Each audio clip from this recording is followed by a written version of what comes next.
E aí, meu povo, vamos para a nossa revisão? Explique sobre o ciclo hidrológico. A água superficial, os oceanos, lagos, rios, vegetação, ela desloca-se para a atmosfera por meio da evaporação e, nos casos dos vegetais, pela evapotranspiração. Na atmosfera, a água no estado de vapor condensa-se, formando as nuvens e, consequentemente, ocorre a precipitação. A água que chega na superfície ela pode escoar ou se infiltrar nas superfícies porosas, voltando à parte superficial por afloramento ou exploração dos mananciais. Comente sobre cada tipo de chuva. Chuvas orográficas. Ocorre quando as massas de ar alcançam maiores altitudes para transpor um obstáculo de relevo, entrando em áreas de temperaturas mais baixas, o que provoca as chuvas. Chuvas convectivas. São chuvas resultantes das elevadas temperaturas que determinam grande evaporação e um movimento de subida de massas de ar. Esse movimento ele provoca um resfriamento em altitude, causando a condensação e posterior aglutinação das partículas, gerando chuvas.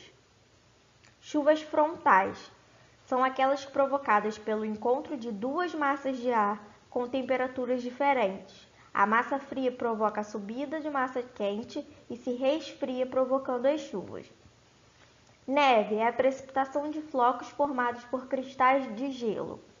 Granizo. A formação do granizo está associada a uma grande ascensão do ar, levando a umidade para as grandes altitudes, nas quais a temperatura abaixo de 0 grau determina o seu congelamento e precipitação. Orvalho é uma condensação superficial da umidade que se deve ao contato com superfícies frias, como teto de automóveis e vegetação.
Diferencie El Niño de La Niña.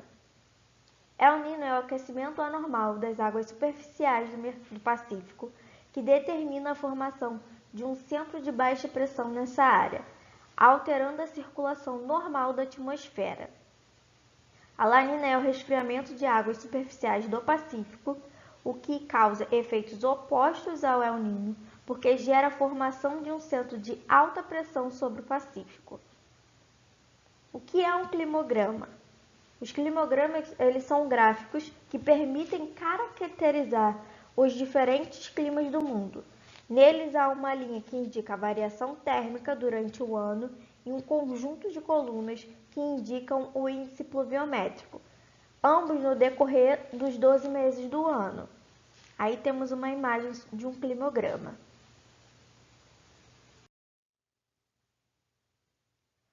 Quando se analisam os diversos domínios vegetais, nota-se, de acordo com a variedade da umidade de determinado lugar, há características distintas das vegetações. Comente sobre cada uma. Vegetação xerófila. Plantas adaptadas à aridez, que possuem raízes profundas e folhas atrofiadas, o que constitui uma estratégia para a redução da perda de umidade no ambiente. Vegetação higrófila.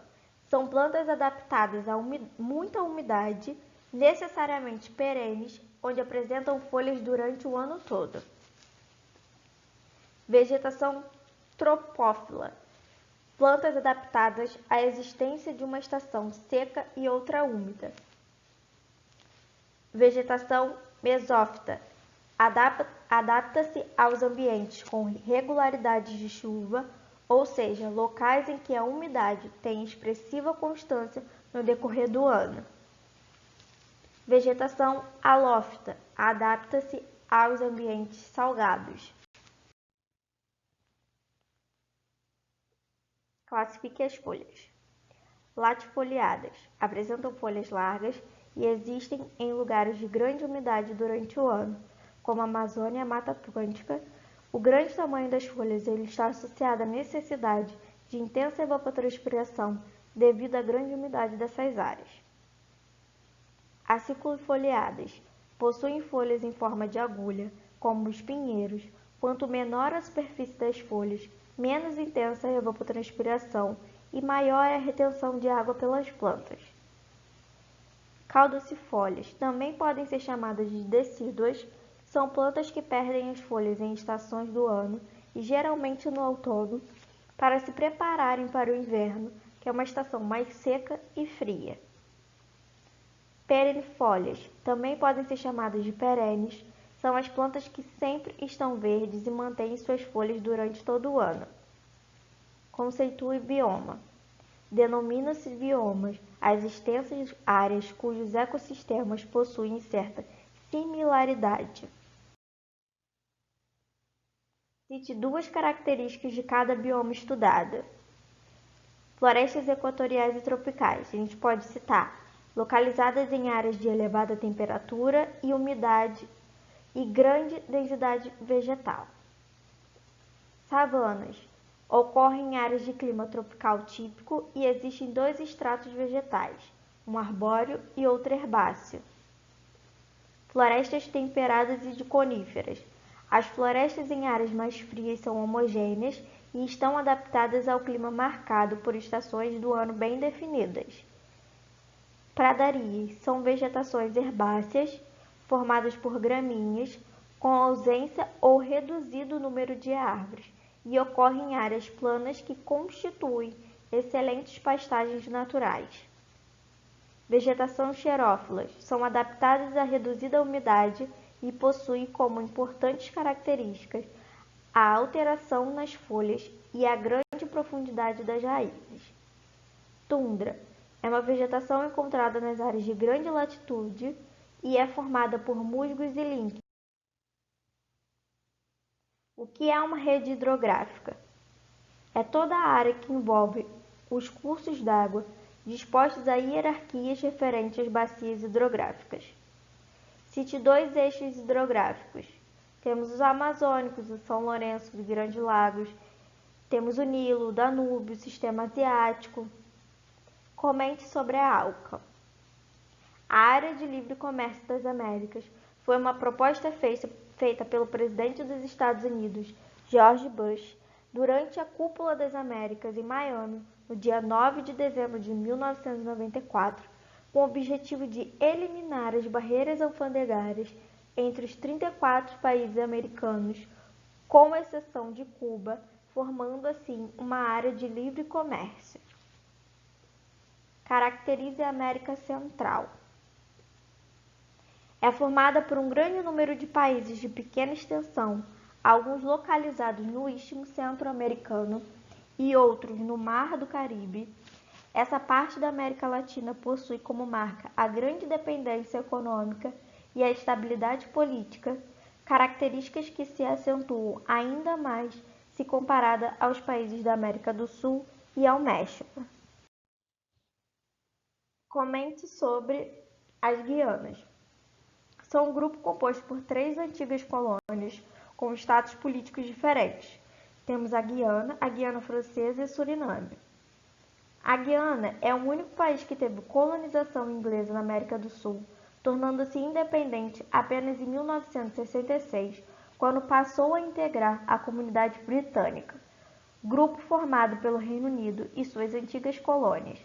Sua economia baseia-se na agricultura, voltada para a produção de açúcar e na extração mineral, principalmente de bauxita.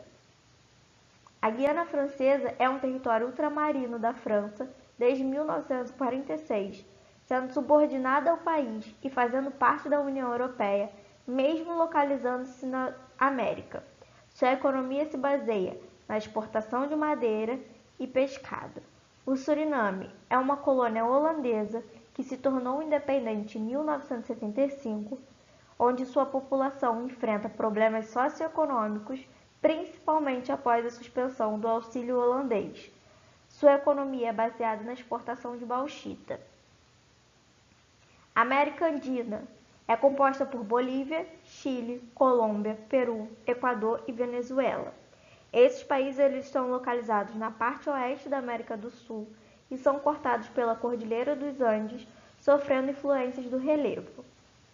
E o Chile é um país diferenciado na região, tendo inclusive o abandono da comunidade andina em 1976. E apesar de ser um país andino, já que grande parte do seu território está na área da cordilheira, o Chile diferencia quanto aos índices socioeconômicos. O que foi o Pacto Andino? O Pacto Andino agora é chamado de Comunidade Andina e é mais uma tentativa de integração de pouco sucesso da América Latina. Ele foi criado pelo Acordo de Cartagena em 1969, assinado na cidade de Colombina, e visava acelerar o desenvolvimento dos países membros por meio da integração econômica e social. Os países signatários foram Bolívia, Chile, Colômbia, Equador, Peru e Venezuela. O Chile se retirou em 1976 devido à ditadura militar no país. Qual o objetivo do Mercosul? O objetivo principal do Mercosul, no início de sua criação, era estabelecer uma zona de livre comércio entre os países desenvolvidos. Essa zona garantia a circulação comercial de produtos sem precisar dos trâmites burocráticos em relação a uma exportação. E esse objetivo foi alcançado em 1994. A partir daí, outro objetivo foi idealizado: a criação de uma tarifa externa comum, em 1995, onde essa tarifa é utilizada para os produtos importados que entram nos países envolvidos. Comente sobre Tratado de Paris. O tratado instituiu a Comunidade Europeia do Carvão e do Aço. Foi assinado em Paris pela Bélgica, França, República Federal da Alemanha, Luxemburgo e Países Baixos e entrou em vigor no período de 50 anos. Os membros da Assembleia Parlamentar Europeia eram selecionados para os parlamentos nacionais. A Assembleia tinha o poder de destituir a alta autoridade. Seca. Tinha como os principais objetivos a criação de um mercado comum no setor indústria pesada, a adoção de medidas econômicas comuns e a abolição de tarifas alfandegárias para a comercialização do carvão e do aço entre os países membros.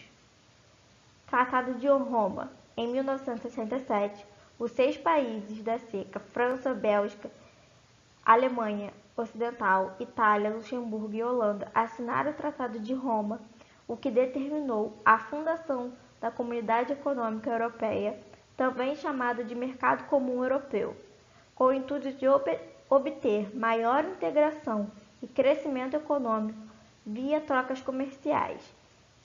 Estabeleceu políticas econômicas comuns, uma união aduaneira e uma política nuclear comum.